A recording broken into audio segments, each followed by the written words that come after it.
The first week after moving in was supposed to be quiet. Instead, it turned into a warning. An HOA committee showed up uninvited, confident, demanding control over something they claimed was never truly mine. Papers were waived, rules were cited, and threats were implied, all before I'd even unpacked my boxes. What they didn't realize was that their authority rested on an assumption, one that was completely wrong. Because buried in old records and forgotten agreements was a detail that flipped everything. They thought they owned the power. They didn't. And when the truth surfaced, everything changed. What happens when the HOA targets the wrong homeowner? Bought the house, I wasn't looking for drama. I was looking for quiet. The kind of quiet that comes from water stretching out behind your backyard.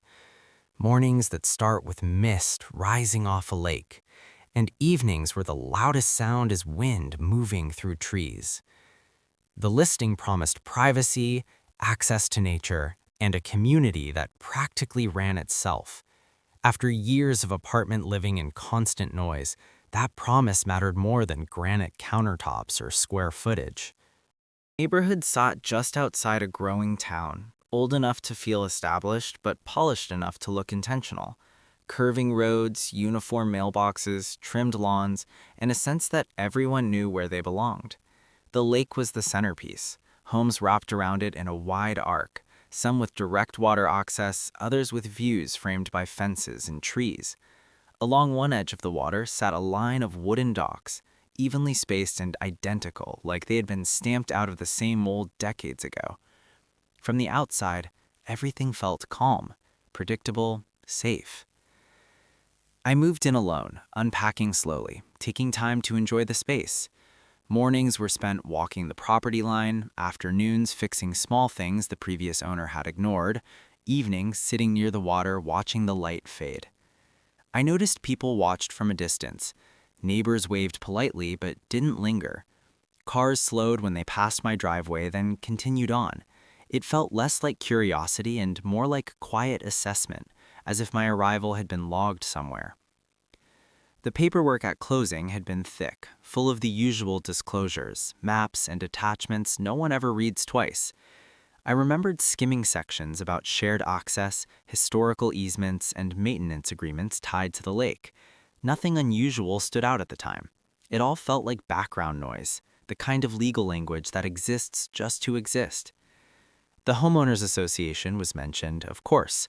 Annual dues, landscaping standards, basic rules. Nothing aggressive, nothing alarming. The seller described them as hands-on but fair, which sounded better than absent or chaotic. I paid the first fee, filed the forms, and moved on with my life. For the first few days, nothing happened. No welcome packet beyond an envelope with bylaws. No introductions, no warnings, just silence. But the longer I stayed, the more small things started to feel off. I noticed that people used the docks regularly but never acknowledged the shoreline behind my house. Maintenance crews worked around the lake but skipped my side entirely.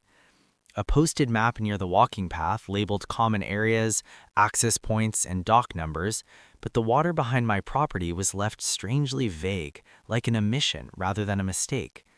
I brushed it off. Every neighborhood has quirks, every HOA has blind spots. Still, there was a feeling that lingered, a sense that the lake wasn't just scenery, it was territory. And territory, especially shared territory, has rules that aren't always written down. I hadn't broken any rules. I hadn't made changes. I hadn't even met anyone yet. But somewhere between the quiet mornings and the cautious glances, it became clear that my presence had shifted something. I didn't know it yet, but the calm was temporary. The first notice arrived without ceremony, slipped into my mailbox like an afterthought. No greeting, no introduction, just a formal heading, a reference number, and a list of violations I didn't recognize as violations at all. Improper shoreline use, unauthorized access point, failure to comply with lake management standards. At first, I assumed it was a mistake. Then came the second notice. Then the fines. Neighbors stopped waving. Conversations cut off when I passed. Maintenance crews lingered too close. The walking path no longer felt neutral. When I asked for clarification, I received references instead of answers, history instead of proof, authority without documentation. Then came the letter that changed everything. It warned that my access to the lake was under review. That's when frustration hardened into resolve. I pulled out every document from closing and started over. Surveys, county records, agreements older than the HOA itself. Measurements didn't line up. Ownership assumptions began to unravel. The HOA escalated anyway. They claimed the docks, claimed exclusive control, claimed interference where none existed. Their confidence grew louder as their foundation weakened. I kept digging. Late nights turned into research sessions, and what I found changed everything. The docks were never transferred to the HOA. They were managed by assumption, not ownership. And suddenly, their aggression made sense. They weren't enforcing rules. They were hiding a mistake. The confrontation arrived as a formal enforcement hearing, a stage, a crowd, authority on display. They presented their case with certainty, projecting maps, listing fines, outlining consequences. The lake was divided neatly into zones, my property marked clearly outside their claimed control. Then it was my turn. I didn't argue rules. I presented proof. The room shifted. The board leaned forward. The audience understood before they did. Their certainty cracked. Questions followed. Justifications collapsed. Their authority existed only on paper they created themselves. The hearing ended without a ruling, because the truth couldn't be contained anymore. Legal reviews followed. Notices vanished. Fines were suspended. Silence replaced aggression. Residents noticed. And then the HOA made its final mistake. They escalated legally, but the leverage was gone. Standing by the lake, watching the docks silhouetted against the water, I understood the scale of what had changed.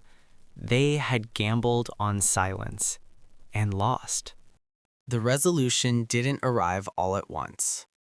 The lawsuit was withdrawn quietly. Enforcement stopped. Documents rewritten. Authority narrowed. Residents demanded transparency. Bylaws changed. The docks became a symbol of accountability. The neighborhood shifted.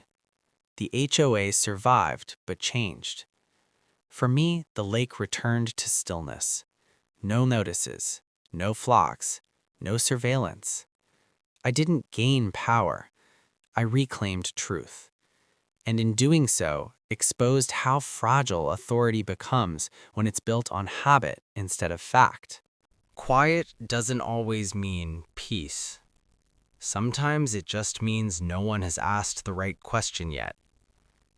The HOA never apologized. They didn't need to. Their retreat said enough.